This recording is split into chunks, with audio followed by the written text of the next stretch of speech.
No imaginário de todo mundo, independente da cultura ou da religião, existe uma idealização do que é o céu. Geralmente nessas idealizações, algumas características são comuns. O céu é um lugar bom, justo e bonito. Quem me lembrou disso foi o Ed Renekiewicz. Mas isso já foi cantado em muitas canções, isso já foi colocado em muitos versos. Quando a graça de Deus nos alcança, o céu chega nas nossas vidas. Afinal, o céu não é só um lugar. O céu é uma presença, é um jeito de viver.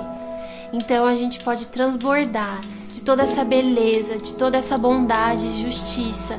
E aí sim, nós temos isso para dar para as pessoas.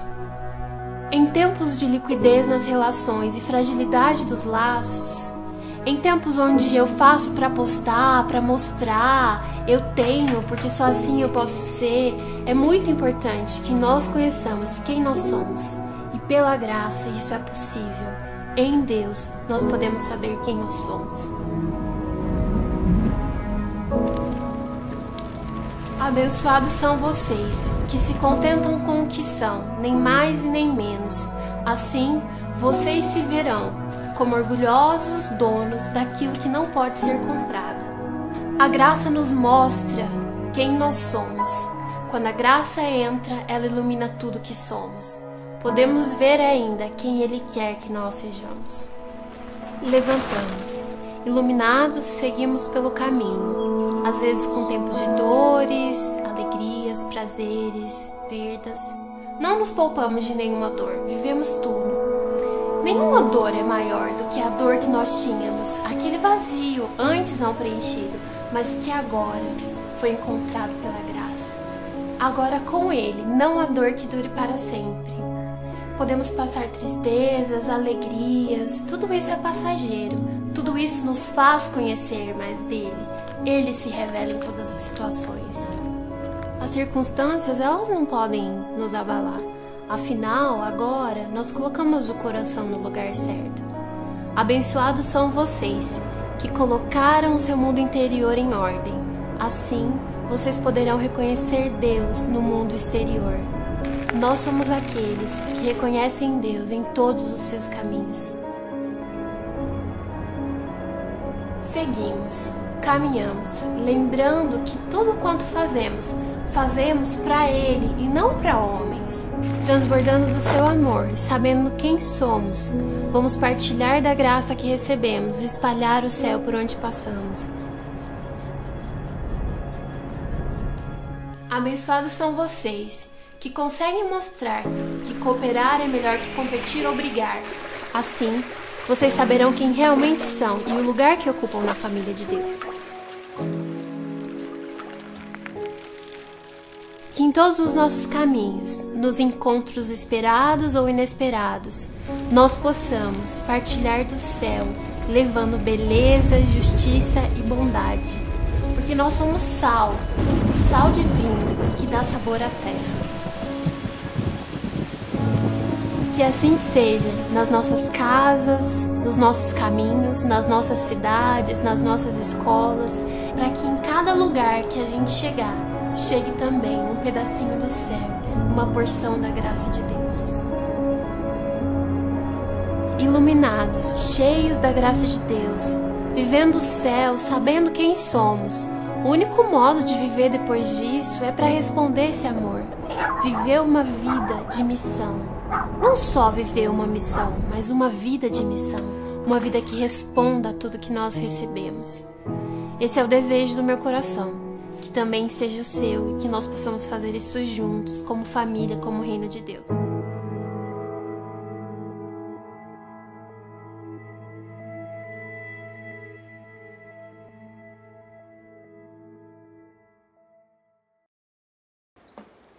Caminhando junto ao mar da Galileia, viu os irmãos Simão e André, que lançavam a rede ao mar porque eram pescadores. Disse-lhes Jesus: vinde após mim, eu vos farei pescadores de homens. Então eles deixaram imediatamente as redes e o seguiram. Pouco mais adiante viu Tiago, filho de Zebedeu, e João, seu irmão, que estavam no barco consertando as redes. E logo os chamou. Deixando eles no barco a seu pai, Zebedeu com os empregados seguiram após Jesus. Deus abençoe essa palavra, querido, e aplique no nosso coração agora. Amém? Feche seus olhos para nós orarmos mais uma vez. Deixa a sua Bíblia aberta, não precisa fechar, deixa ela marcada aí com o marcador de Bíblia, com a fita, e ore ao Senhor. Deus, fala meu coração mais uma vez. Nós abrimos a palavra e nós cremos que Deus fala conosco através dessa palavra. Ela é viva, eficaz. Essa palavra tem poder de penetrar o nosso ser e de fazer coisas maravilhosas, transformando a nossa vida para a glória de Deus, transformando a nossa vida conforme o querer de Deus, tornando a nossa vida agradável a Deus.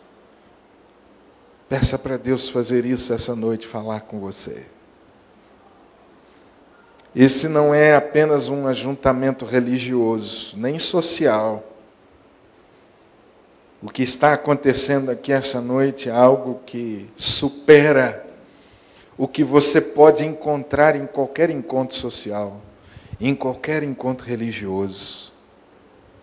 Deus está vindo ao seu encontro mais uma vez. Deus quer encontrar você no poder de transformar sua vida, no poder de abençoar sua vida. Esse momento é tão especial, querido. Pare tudo que você está fazendo e preste atenção, porque Deus vai falar com você. E não há nada mais importante no universo, no céu e na terra, do que ouvir a Deus. Deus, dá-nos ouvidos para ouvir o Senhor mais uma vez. Que o nosso coração esteja na Tua presença, manso, humilde, completamente dominado pelo Senhor. Que não haja nenhum espaço para outro tipo de domínio em nós. Nenhum espaço para outro tipo de influência neste lugar, a não ser a influência do Teu Espírito Santo. Afasta desse lugar, portanto, qualquer influência maligna, Senhor. Retenha os poderes do inferno. E ordena a Tua bênção sobre esse lugar mais uma vez. Sobre o coração de cada um dos irmãos. Consola-nos, abençoa-nos, ensina-nos. Em nome de Jesus. Amém e amém. Um dos maiores desafios que estão diante de nós como cristãos, e eu tenho usado essa palavra cristãos preferencialmente, porque eu particularmente não gosto mais da palavra crente. E a palavra melhor que eu encontro é cristãos. Não tem... Talvez esse seja o maior desafio para nós no momento.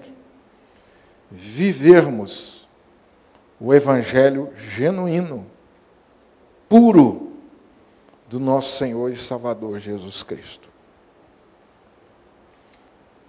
Não sei o que você pensa sobre esses desafios que estão diante de nós. Eu penso que na raiz de todas as nossas dificuldades, desde as dificuldades maiores, mais complexas, até as mais simples, como um desânimo,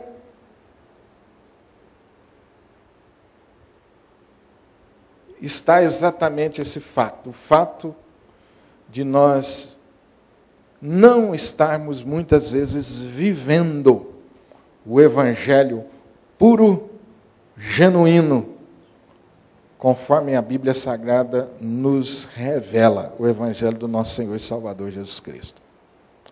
Nós estamos há mais de 2000 anos depois da morte e ressurreição do nosso Senhor Jesus Cristo. Temos uma longa história como igreja, mas temos alguns capítulos nessa história que, se pudéssemos, nós riscaríamos, que nos envergonham. E você vai perceber que nós vivemos na história da igreja momentos assim, tão difíceis, e como a própria história chama, de momentos obscuros, porque nos desviamos do Evangelho genuíno, puro e simples do nosso Senhor e Salvador Jesus. A Bíblia diz: conhecereis a verdade, e a verdade vos libertará. A Bíblia diz que a palavra verdadeira, o Evangelho genuíno, é remédio para a nossa alma, é alimento para a nossa alma. O salmista diz que ele é doce ao nosso paladar, mais doce do que o mel.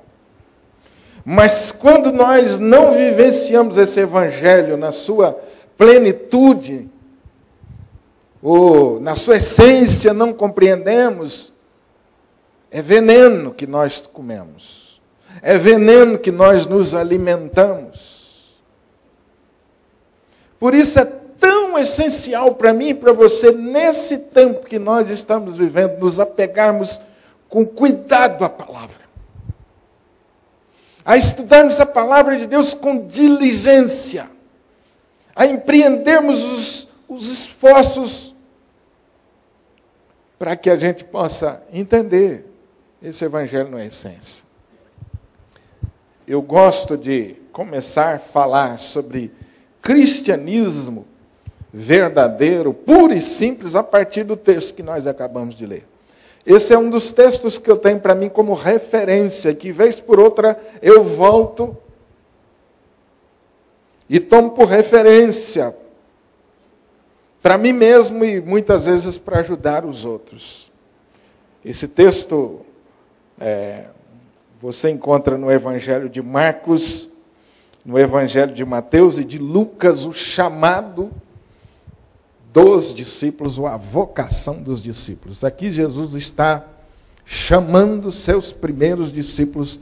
Aqui Jesus está de forma histórica, porque profeticamente ele já havia feito, mas de forma histórica Jesus está formando sua igreja, arregimentando seus discípulos, instruindo seus discípulos.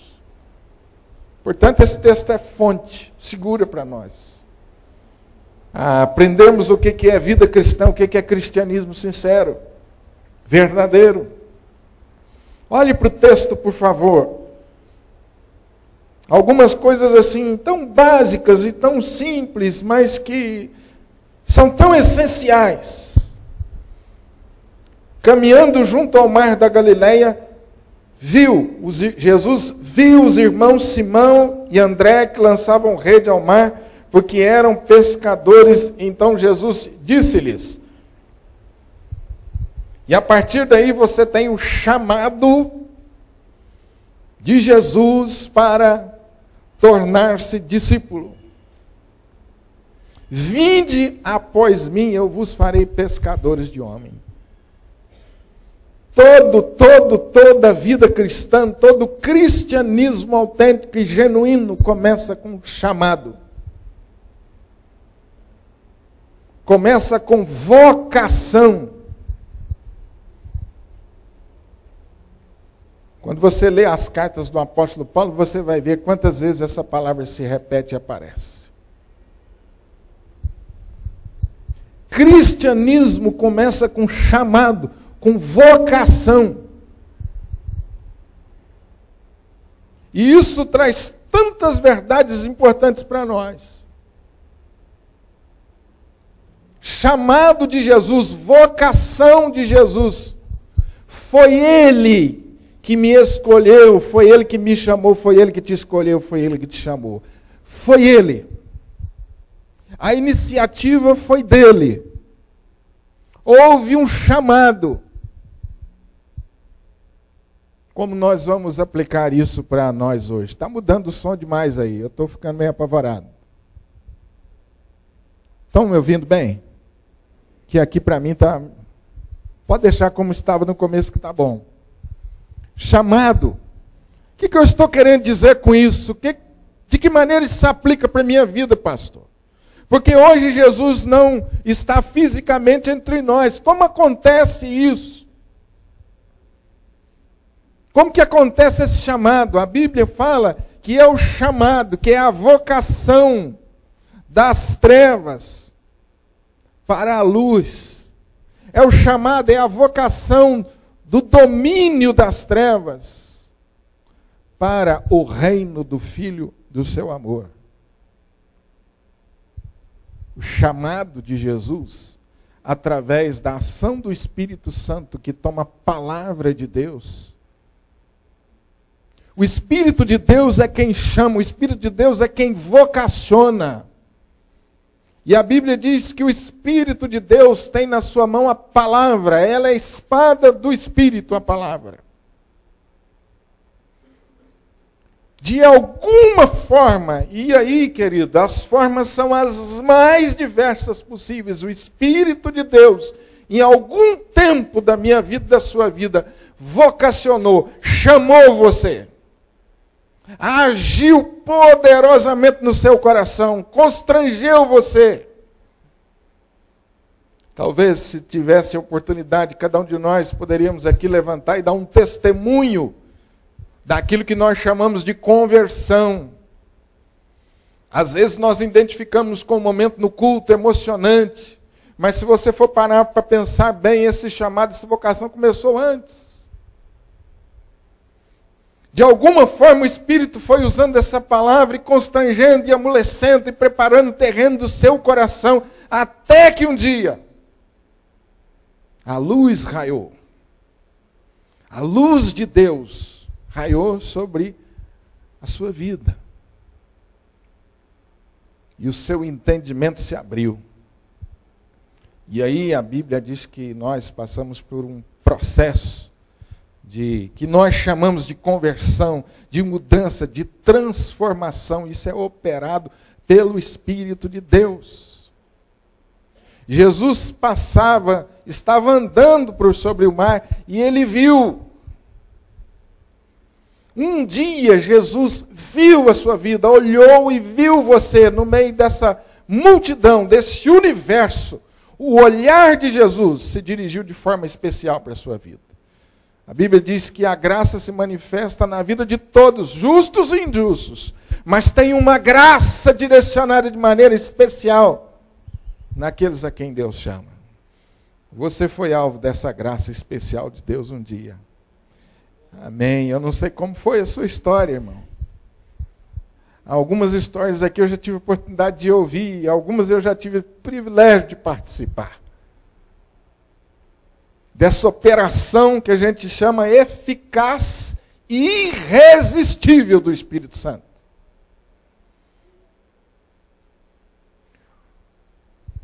O problema dos nossos dias é que nós invertemos isso.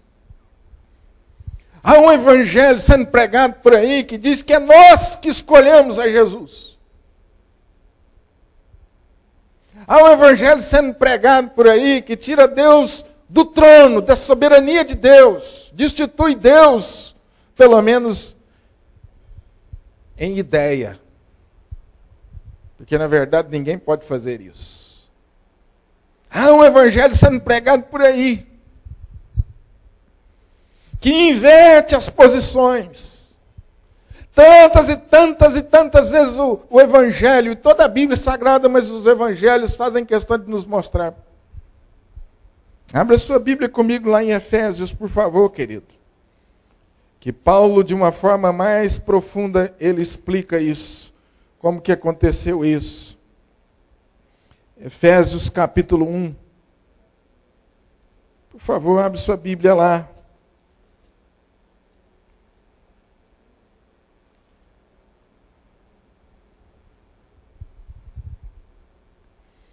Na quarta-feira eu mencionei esse texto aqui, a gente parou um pouco para conversar com ele, sobre ele. Talvez os irmãos se lembrem.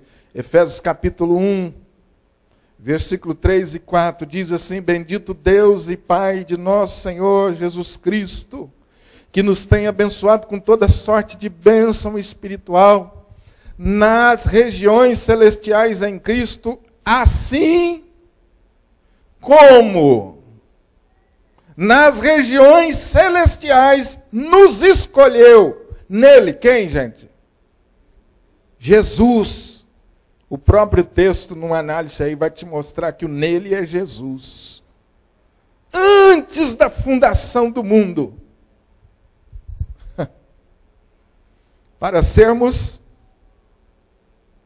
o quê?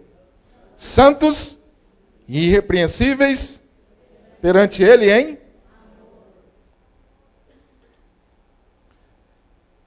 Eu queria que você parasse um pouquinho e quem sabe você pudesse ir embora pensando só nisso, já eu estaria satisfeito. Pastor, Deus me escolheu antes da fundação do mundo, é o que o texto está dizendo, é isso mesmo, amém? Espera aí, pastor, não tinha nada. Pai, Filho e o Espírito Santo. Houve um diálogo entre eles. Houve comunicação entre eles, diálogo entre eles. E eles decidiram escolher você. Num determinado tempo.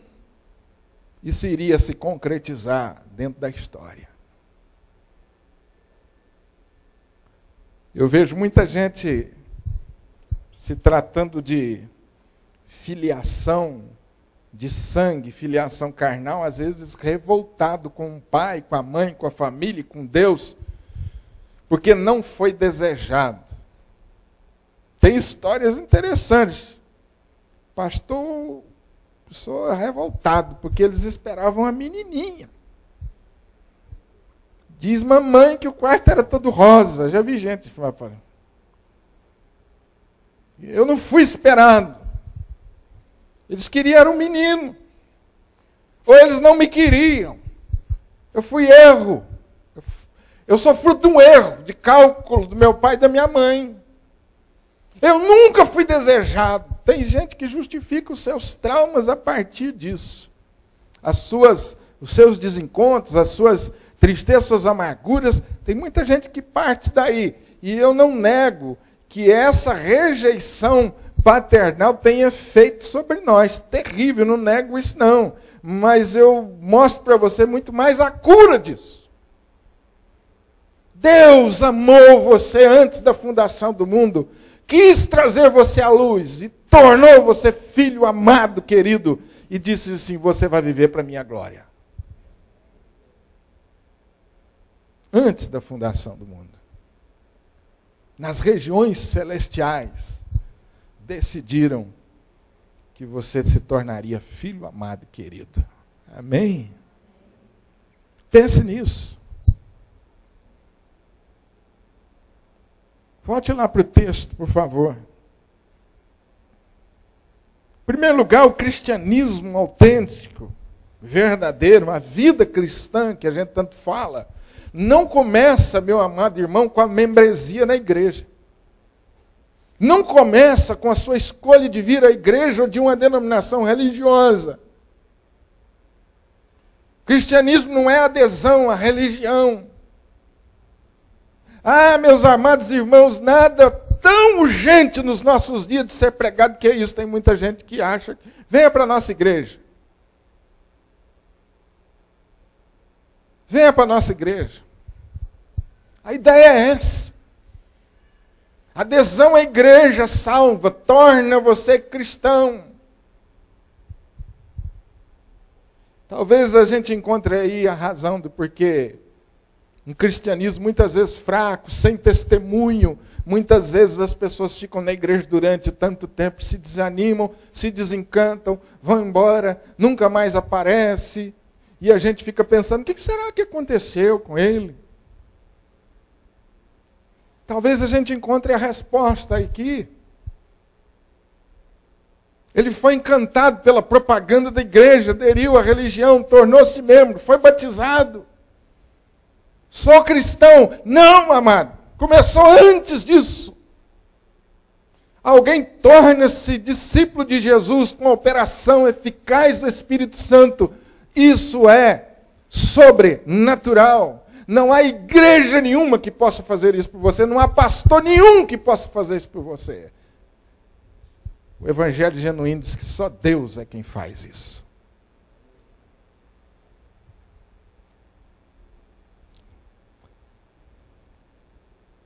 Nós estamos vivendo um tempo difícil nisso aí, porque as pessoas falam para a gente, mas não é crente, pastor? Não sei, não, irmão. Olha, pastor, mas um político tal diz que é crente. Não sei, não, irmão. Pode ser membro da igreja, né? Ou algumas vezes me perguntam, pastor, mas não é membro da igreja? Eu falei, então.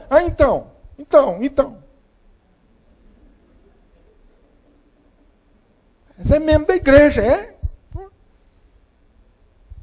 Vamos ver. É mais embaixo.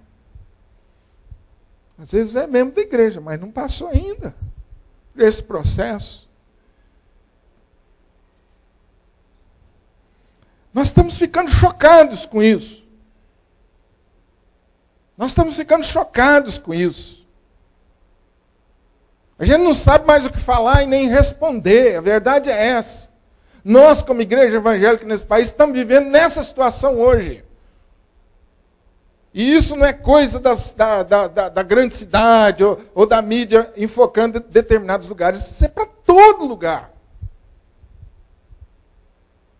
Tem muita gente vivendo dentro da igreja ainda enganado. Sou membro da igreja, amém, por isso. Você fez uma boa escolha, escolheu a igreja. Mas há uma outra coisa que é preciso ser entendido. O que definirá não é isso, não é a membresia ou a adesão a uma denominação. É a operação do Espírito Santo na tua vida, na minha vida. É isso que nos torna cristãos de verdade. Não houve um convite de Jesus para filiar a nenhuma igreja. Vinde a quem? Vinde a quem, amados? A mim. Há uma vocação do Espírito. Colossenses fala do transporte. A linguagem lá em Colossenses capítulo 1 é muito forte. Diz que Deus nos arrancou do império das trevas e nos trouxe para o reino do Filho do seu amor. Que convite, que chamado é esse? Chamado para quê? Aqui tem a segunda revelação, que talvez essa, meu amado irmão, essa seja, se não a mais importante, ela tem peso igual à primeira. O chamado de Jesus foi para quê? O que é ser cristão? O que envolve agora? E eu vos... Olha a Bíblia. Olha a Bíblia para mim. E eu vos farei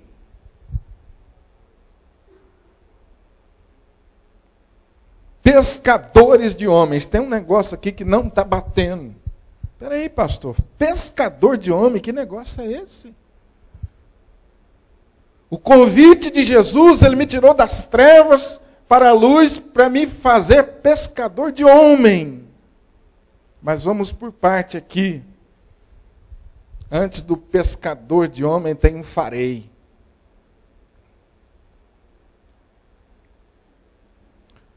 O texto original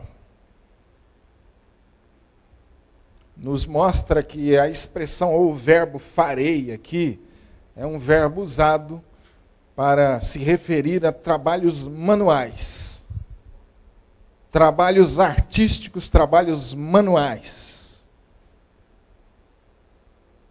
trabalhos artesanais. Um trabalho sugere um trabalho manual, cuidadoso, individual. Não é algo que acontece assim, num passe de mágica, num estalar de dedos. O tempo verbal sugere progressividade. Isso significa que Deus está dizendo: venha a mim e eu, paulatinamente, gradativamente, ininterruptamente, vou transformar a sua vida. É no decorrer do dia, é na experiência diária. O chamado de Jesus é para um relacionamento diário, onde Ele vai transformando a nossa vida. E aqui talvez a gente já encontre uma boa definição para a vida cristã. Vida cristã é relacionamento com Deus. A palavra relacionamento para nós é tranquilo, porque nós usamos isso tantas vezes. É a palavra do momento, relacionamento. Relacionamento. O que envolve relacionamento? Tanta coisa envolve, essa palavra sugere para nós relacionamento, né? Conhecimento, comunicação, entendimento, diálogo, caminhar juntos, envolve crescimento. A gente sabe que os relacionamentos precisam crescer, amadurecerem. Tudo isso está relativo a relacionamento e nós precisamos entender a vida cristã basicamente a partir disso. Eu e você fomos tirados das trevas para nos relacionarmos com Deus. Por isso que tantas vezes a Bíblia diz que é essencial orar. Por isso que a Bíblia diz tantas vezes que é essencial estudar, meditar na palavra. Por isso que a gente fala tantas vezes que a Bíblia nos ensina a você ter um momento devocional, um momento diário com Deus. Tantas vezes você já ouviu falar sobre isso. Mas eu pergunto a você, esse não tem sido o maior desafio nosso, gente? Para muitos de nós, a vida cristã transformou-se no frequentar a igreja num domingo à noite, quando muito, um domingo de manhã. Infelizmente, para muitos, e a palavra de Deus quer nos levar a refletir sobre isso. Muito mais importante do que frequentar uma igreja é me relacionar com Deus diariamente. E em hipótese nenhuma eu estou dizendo para você, pode deixar de mão de vir à igreja, de jeito nenhum. Porque vindo à igreja já está difícil, imagina se você deixar de vir.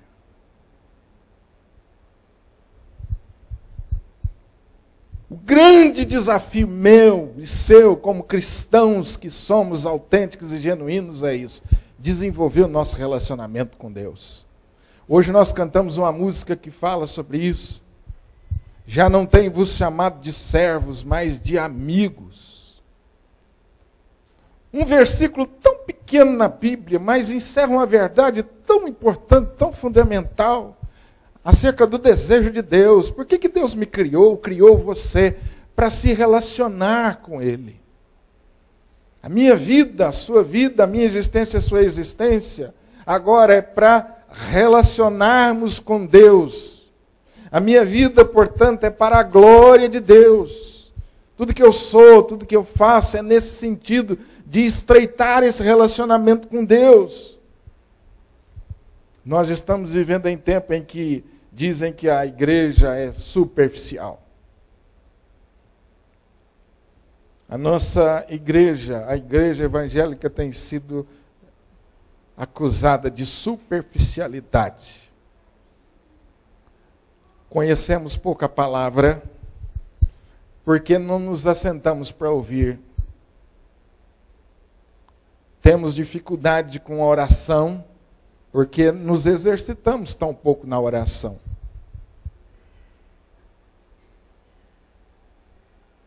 O verdadeiro cristão, vou dizer para você, você quer uma definição simples? Simples sobre o cristão mesmo. Se você não ora, vou dizer uma coisa para você, você ainda não é cristão se você não ora. Se você não tem prazer na oração, se você não aprendeu na oração, talvez você ainda não seja um verdadeiro cristão. Porque isso é essencial. É um meio que Deus estabeleceu para nós desenvolvermos o relacionamento com Ele. Eu diria para você, é o beabá, é o básico. Por que, queridos, um cristianismo fraco, às vezes? Por que somos tomados pelo desânimo tantas vezes? Por que perdemos o entusiasmo? Começamos tão bem a corrida da fé e depois vamos perdendo o entusiasmo. Qual é a razão disso? Porque oramos pouco. Porque meditamos pouco na palavra. Isso significa que o nosso relacionamento com Deus é superficial. E talvez essa acusação tenha sentido para nós como igreja no tempo que vivemos. As nossas reuniões de oração são pouco frequentadas. As nossas orações muitas vezes são mecânicas, e me perdoe, eu não estou aqui para te acusar, não. O primeiro que está ouvindo isso sou eu. Eu quero ajudar você, a nós, nessa noite, avaliarmos a nossa vida. O apóstolo Paulo diz que faz parte da vida. Examine-se, pois, o homem a si mesmo.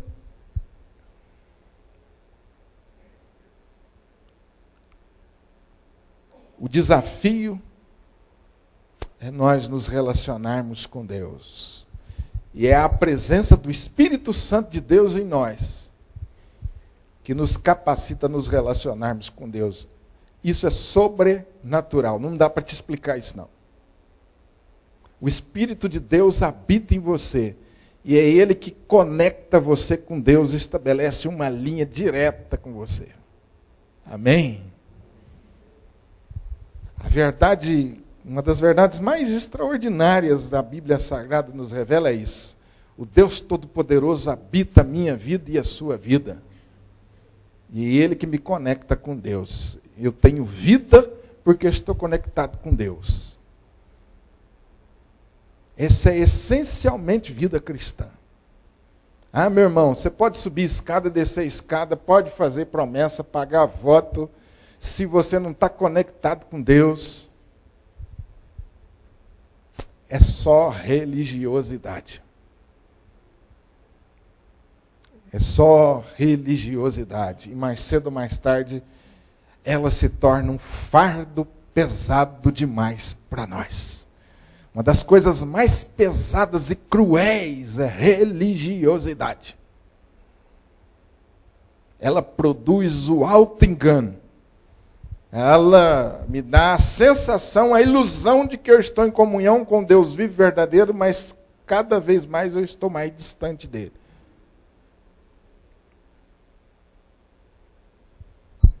Portanto, é essencial para mim e para você.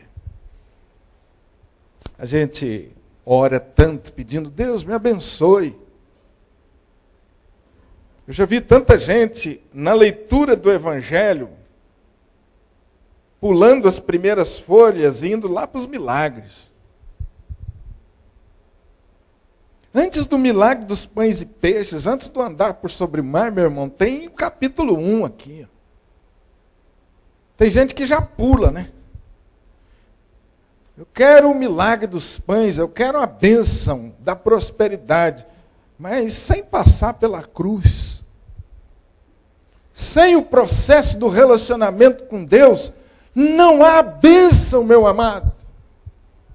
A bênção de Deus está sobre a minha vida e a sua vida, independente de pastor, independente de grupo de louvor, independente de qualquer coisa. Porque você está conectado com Deus, está no processo de relacionamento com Deus. Isso é bênção de Deus. Agora não. Os crentes estão assim, né? Ou vamos no congresso? Qual que é a primeira pergunta? ser sincero. Hã? Quem vai estar lá? Segunda. Quem vai cantar? É ou não é? Quem vai pregar hoje? Quem vai cantar hoje? Gente, a nossa igreja virou isso. Não estou dizendo a igreja local, não estou dizendo a igreja evangélica, virou isso. Hoje ninguém hoje que tem juízo faz um congresso sem pelo menos uma estrela evangélica. Que é prejuízo na certa, filho. Prejuízo na certa. E isso se tornou comum para nós. Se tornou comum para nós. Eu tenho uns amigos estrela.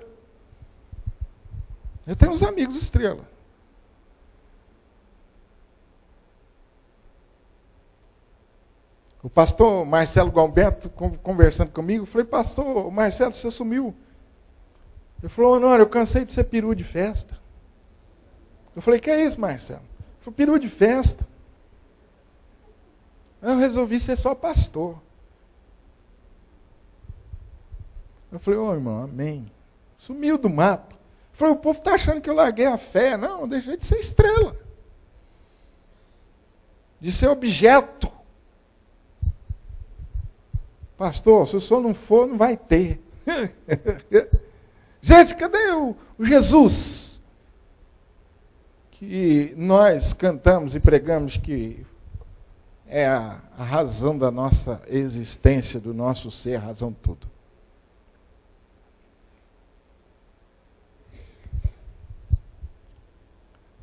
Os irmãos estão entendendo o que eu estou falando? Por que isso aqui é tão importante para nós? Porque isso virou moda agora. Está tranquilo isso entre nós. Tranquilo. Nós aceitamos isso.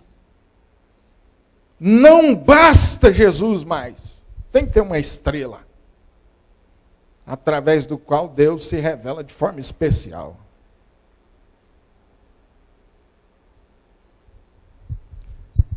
Eu fui para um congresso desse de estrelas uma vez, tentando resolver meu problema. Aí lá pelas tantas não tinha nenhuma estrela resolvido meu problema. Eu sentei no meio de uma praça, no hotel, um hotel enorme. Falei, Deus, o que está acontecendo? Aí Deus colocou 2 mulheres do meu lado. Que eu não sei de onde saiu e nem para onde elas foram. Meu filho, Deus mandou a gente orar por você aqui. Aí eu pensei comigo, falei, é o melhor se viesse o preletor do congresso. Que a bênção era certa, né? Mas as irmãs vieram. E ali Deus me abençoou. Restaurou minha vida. Eu falei assim, quem são vocês? Ela falou, não, meu filho, não se preocupa não. Deus, nós estávamos morando ali no cantinho, Deus falou, vai lá na praça, precisa orar com aquele rapaz. Aí nós viemos, não se preocupa não, Deus te abençoe, você está melhor. Nós estamos indo embora. Nunca mais sei como que é. Olha, mas eu procurei essas mulheres. Estou citando um exemplo que aconteceu comigo, talvez já tenha acontecido com você. Que é o cristianismo essencial, que muitas vezes, ou que infelizmente a gente está ficando tão longe. O texto diz que o chamado é para transformação. Transformação de caráter. Eu vos farei, ou seja, eu vou quebrar você, conforme Jeremias, capítulo 18, lá você tem lá uma ilustração, né? Que Deus deu a Jeremias, uma experiência que Deus deu a Jeremias, uma visão que Deus deu a Jeremias. Desce lá, você vai ver o oleiro amassando barro, quebrando vasos, fazendo de novo. Assim eu farei. Eu mesmo farei aqui. Então, o trabalho, Deus nos chamou, me chamou, chamou você para esse trabalho diário, de amassar o barro, de quebrar, e de transformando a nossa vida num belo e útil vaso. Conforme o querer dele, ele fala lá em Jeremias. O convite é para transformação de caráter.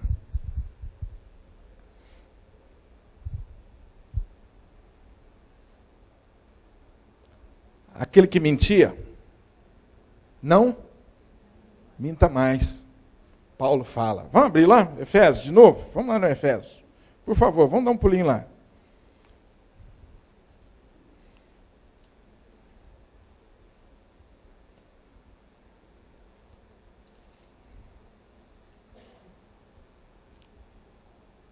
Capítulo 5.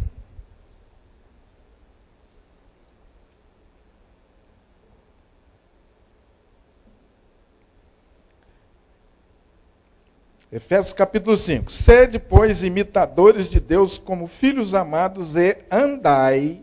Agora veja a partir daí. Aquele que está em Cristo, sendo transformado, andai em amor, como também Cristo nos amou, se entregou a si mesmo por nós, como oferta e sacrifício a Deus em aroma suave. Mas a impudicícia de toda sorte de impureza, cobiça, nem sequer nomeie entre vós, como convém a santos. Nem conversação torpe, nem palavras vãs, chocarrices, coisas essas inconvenientes. Antes, pelo contrário, que saia dos seus lábios, dos meus lábios, ações de graça. Sabei, pois, isto: nenhum incontinente, impuro, avarento, que é idólatra, tem herança no reino de Cristo e de Deus. Ninguém vos engane com palavras vãs, porque essas coisas vêm a ira de Deus sobre os filhos da desobediência. Portanto, não sejais participantes com eles, porque outrora erais trevas, porém agora sois luz no Senhor. Andai como filhos da luz. Porque o fruto da luz consiste em bondade, justiça, verdade, provando sempre que é agradável. Não seja cúmplice nas obras infrutíferas das trevas, antes, porém, reprove. Porque o que eles fazem em oculto só referir é vergonha, mas todas estas coisas, quando reprovadas pela luz, se tornam manifestas, porque tudo que se manifesta é luz. 15. Portanto, vede prudentemente como andais, não como nécios, e sim como sábios, remindo o tempo, os dias são maus. Por essa razão, não se torne insensato, mas procure diariamente compreender qual é a vontade do Senhor. Não se embriague com vinho, no qual há dissolução, mas encha-se do Espírito. Que a conversa entre vocês seja assim, falando entre vós com salmos, entoando e louvando de coração o Senhor com hinos e cânticos espirituais, dando sempre graças por tudo a nosso Deus e Pai, em nome do nosso Senhor e Salvador Jesus Cristo, sujeitando-vos uns aos outros no temor a Cristo. Aí você fala assim: o pastor parou por aí? Não. Aqui que começa o negócio a se esquentar. Porque aqui Paulo parte para dentro de casa e diz assim: ser cristão de verdade é lá em casa. As mulheres sejam o quê? Ué, vocês falaram baixinho por quê? Vou falar alto isso aí, ué. As mulheres sejam submissas. Mulher crente, cristã de verdade, submissa ao marido.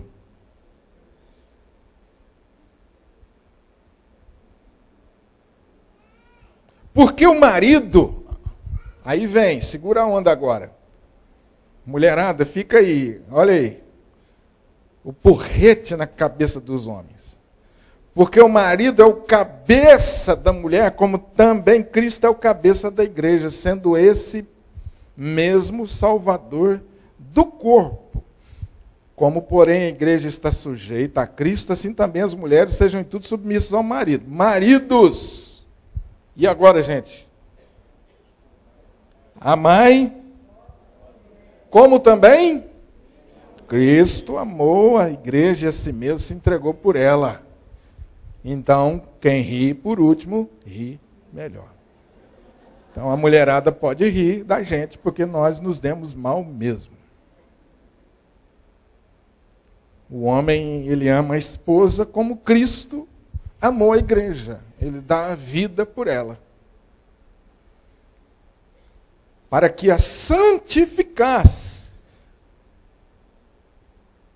Assim como Cristo santificou a igreja, o marido tem que ser instrumento de Deus para santificar a esposa, tendo-a purificado por meio da lavagem de água pela palavra, para apresentar a si mesmo igreja sem mácula, nem ruga, nem coisa semelhante, porém santo sem defeito. Assim, ou desta maneira, os maridos também devem amar a mulher como ao próprio corpo. Quem ama a sua esposa, a si mesmo se ama. Vamos parar por aí. Já deu o suficiente, não deu?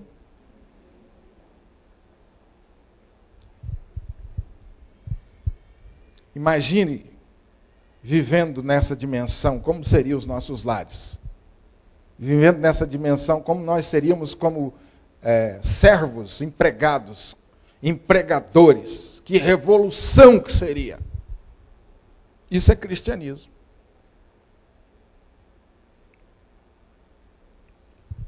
Agora, tudo isso aqui é possível porque nós estamos em Cristo Jesus. É Cristo quem nos possibilita a viver todas estas coisas aqui. É por isso que Paulo diz que essa salvação, essa obra é pela graça. Foi Ele que escolheu. E quando Ele olhou para mim e para você, Ele não viu nada de bom. Isso é graça, não tinha nada de mérito em nós. Ele nos amou, nos escolheu, nos tornou filhos e nos capacitou para nós sermos esses discípulos. Vamos voltar lá para a gente concluir.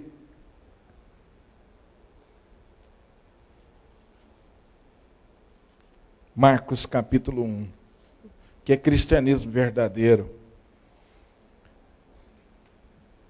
Deus olhou para aqueles discípulos rudes, pescadores, sem nenhuma cultura, sem nunca terem tido a oportunidade de frequentar uma escola, iletrados, rudes, e diz assim: eu vou tornar vocês instrumentos meus para salvar outros homens.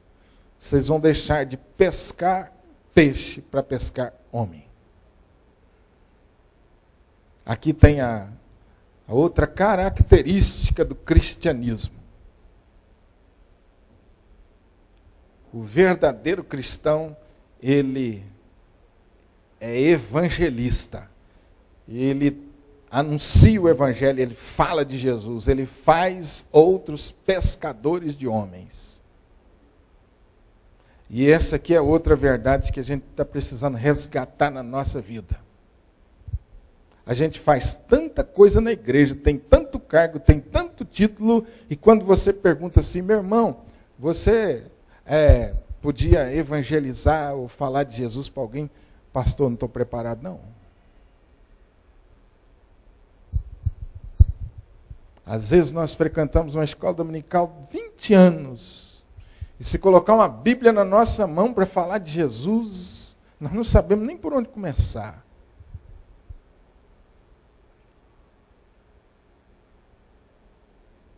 O foco da nossa vida é esse. A gente briga, eu já vi igrejas, e não foi poucas não. Agora mesmo, tá? Nesses dias tem igrejas grandes se dividindo. Por causa de poder, por causa de cargo, poder. Agora eu nunca vi ninguém brigando para evangelizar. Mas para o cargo, a pessoa se mata, famílias são divididas, se machucam, se ferem, se agridem.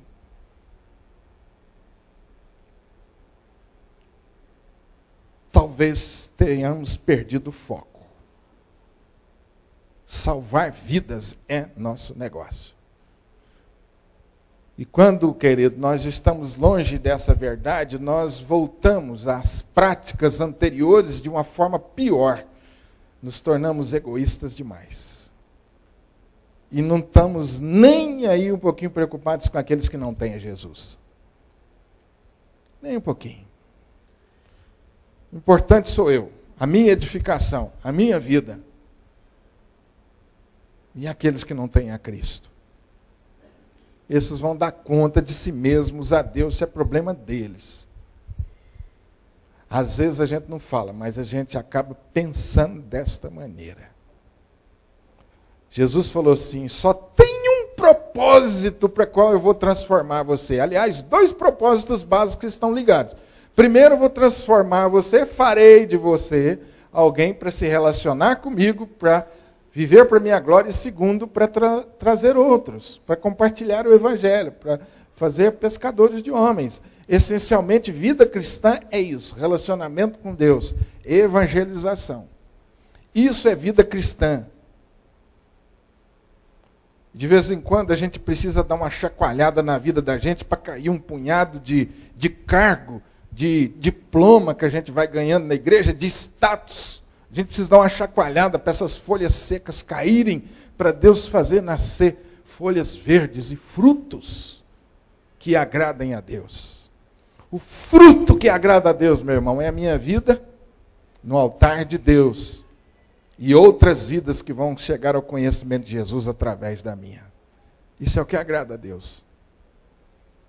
E aí nós vamos tornando a igreja um lugar tão complicado, tão sofisticado, tão difícil, burocratizado, hierarquizado. Está certo essa palavra? Um lugar assim. E o poder de Deus vai indo embora. Olha para você ver, e nós vamos estudar isso nos próximos domingos, a igreja que Deus sonhou. Como que ela é simples. Como que ela é simples. E como que Deus se manifesta no meio dessa igreja. O poder de Deus se manifesta na vida dessa igreja. E essa igreja faz diferença na sociedade.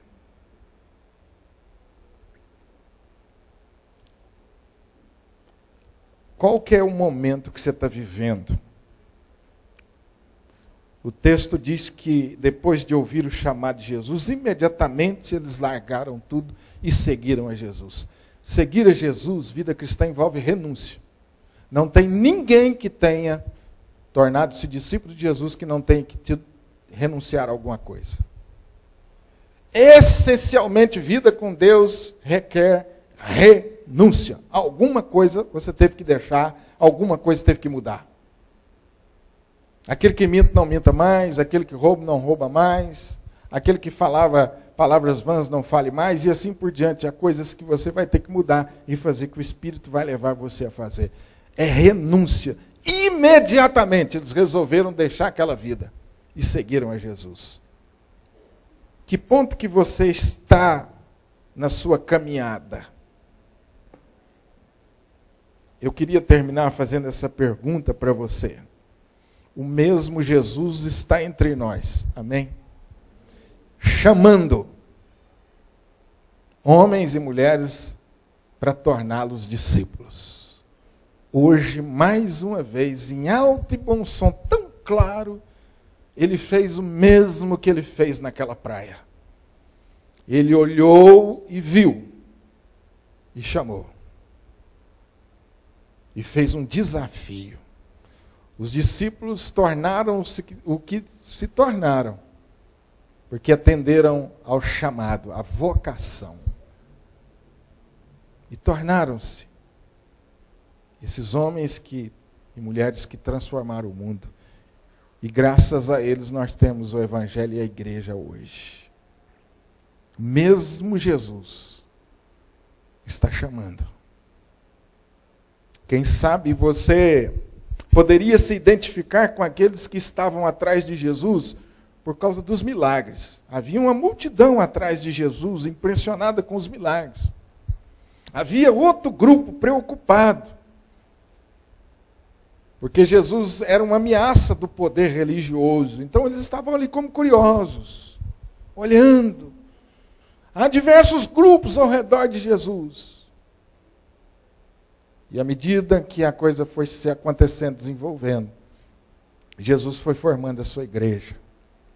O chamado de Jesus ainda continua em alto e bom som. Há um chamado para você essa noite de se tornar discípulo de Jesus. Pastor, eu já estou na igreja. Que bom que você está. Então vamos para o próximo passo. Vamos nos tornar discípulos de Jesus. Pastor, eu já tenho um cargo na igreja. Que bom. A pergunta é, você já é discípulo de Jesus?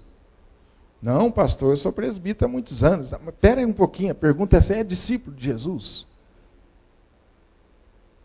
Eu sou diácono, eu sou pastor há muito tempo. Você já é discípulo de Jesus? Deus te abençoe, meus irmãos. Deus te encontre essa noite como encontrou aqueles discípulos. E aquele olhar compassivo, amoroso, aquela voz suave, doce. Vinde após mim, e eu vos farei pescadores de homens. Rejeite a ideia de frequentar uma igreja simplesmente por ter uma religião, por melhor que ela seja. Não é só isso que Deus tem para você, Ele tem muito mais. Que Deus te abençoe. Faça você frutífero nesse reino. Um discípulo comprometido com Deus, para fazer diferença. Você olhe para trás e diga, pastor, eu estou sendo transformado por Deus. Meu caráter está sendo transformado. A minha vida mudou. Louvado seja Deus por isso.